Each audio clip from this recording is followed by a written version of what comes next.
السلام علیکم، آپ دیکھ رہے ہیں پاک عرب نیوز۔ اس خبروں میں ہم آپ کو بتاتے چلے کہ ایکسپائر اقامہ خروج نہائی کے بعد نیا ویزے پر آنا ممکن۔ کرونا وائرس کی وجہ سے سعودی عرب سمیت پوری دنیا کو غیر معمولی حالات کا سامنا کرنا پڑ رہا ہے۔ تاہم بعض اوقات اچانک نئی صورتحال پیدا ہو جانے کی وجہ سے بعض قوانین تبدیل ہو جاتے ہیں، جیسے کہ کرفیو کے اوقات میں تبدیلی وغیرہ۔ سعودی عرب کے اقامہ قوانین کے تحت وہ افراد جن کے اقامہ ایکسپائر ہو چکے ہیں انہیں واپس خروج نہائی لینے کے لیے لازمی اقامہ تجدید کرنا ہوگا۔ اگر آپ کے کفیل کے سسٹم ریڈ زون نطاق میں ہے تو یہ بہتر ہوگا کہ آپ تنازل ریلیز حاصل کر لیں بجائے اس کے کہ خروج نہائی لیں اور دوسرے ویزے پر سعودی عرب آئیں۔ اگر کفیل ریڈ زون میں نہیں تو لازمی ہے کہ اقامہ تجدید ہو، جس کے بعد ہی خروج نہائی لگایا جائے گا۔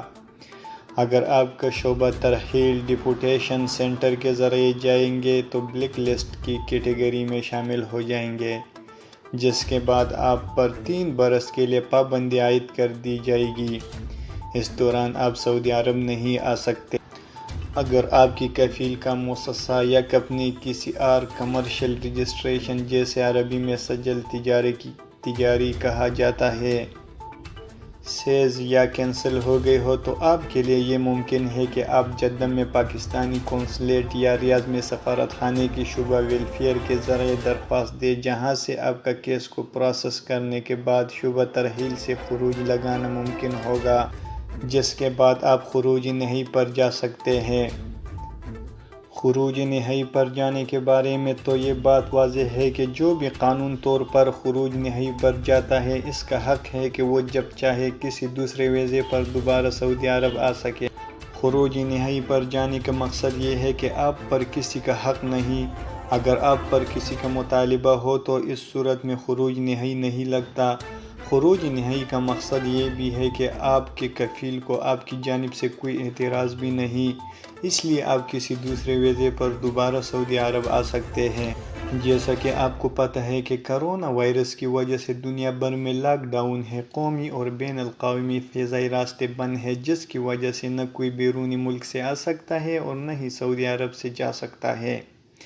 اس لیے جیسے ہی صورتحال نارمل ہوگی تمام معاملات حل ہو جائیں گے اور آپ بآسانی سے اپنے ملک جا سکتے ہیں اور اس صورتحال میں آپ کو ایگزٹ ری انٹری میں بھی توسیع ہو جائے گی۔ عالمی ادارہ صحت کی جانب سے جاری ہونے والی ہدایت پر ہر ملک عمل کر رہا ہے تاکہ حالات جلد از جلد بہتر ہوں۔ اس حوالے سے وہ تمام ممالک جہاں کرونا وائرس کے مریض موجود ہیں وہاں فضائی سروس مکمل طور پر بند ہے۔ ایئر لائنز کی جانب سے کہا گیا تھا کہ 1 اپریل سے فضائی سروس بحال کر دی جائے گی، مگر حالات کی وجہ سے بندش میں مزید توسیع کر دی گئی ہے۔ ابھی تک حتمی تاریخ کا اعلان نہیں کیا گیا۔ جیسے ہی حالات بہتر ہوں گے فضائی ٹریفک کھول دی جائے گی۔ وزیر حج ہم نے دنیا سے مطالبہ کیا ہے کہ حج کے معاہدے ختم کرنے میں صبر کرے جب تک کہ وبا کا راستہ واضح نہ ہو جائے۔ دنیا میں حجاج کرام کی حفاظت اور صحت عامہ کو ترجیح کے طور پر مدنظر رکھے۔ اس نے مزید کہا، وزیر حج و عمرہ کے ڈاکٹر محمد صالح بن طاہر بنتین نے دنیا کے ممالک سے مطالبہ کیا کہ وہ اس سال 1441 ہجری تک حج کے معاہدے کو ختم کرنے پر صبر کریں، جب تک کہ اس وبا کے بارے میں قول نہیں اور اس کے حالیہ اور مستقبل کے اثرات دنیا کی عوامی صحت کے خلاف مملکت کی ذمہ داری کی بنیاد پر واضح ہو جاتے ہیں۔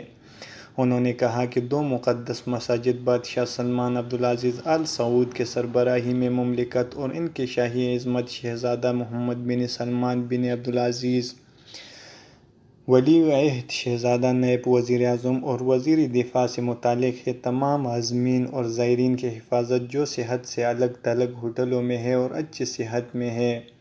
انہوں نے مزید کہا، اخبار یا ٹی وی کو دیا گیا ایک انٹرویو میں ہم نے وزارت صحت کے ساتھ ہوٹلوں کا معائنہ کیا ہے جو صحت کی تنہائی کے لیے استعمال کیے گئے تھے تاکہ یہ یقینی بنایا جا سکے کہ مکرم مکرمہ میں عمرہ اداکاروں کو تمام خدمات اور نگہداشت مہیا کی جاتے ہیں۔